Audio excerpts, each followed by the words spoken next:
দেখো, আজ আমি গেছিলাম গ্রামের জেলেদের কাছে।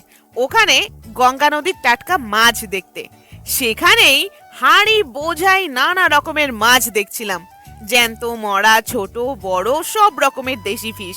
সেগুলো দেখতে ভালোই লাগছিল। বিগ বিগ সাইজের একটা ক্যাটফিশও ছিল। একজোড়া ফলি মাছ রয়েছে সিলভার কালারের। তোমাদের ওখানে এই মাছগুলোকে কি বলে? দেখতে দেখতে হঠাৎ চোখে পড়লো পাইকারের দাড়ি পালায় দেশি এলিগেটর গার।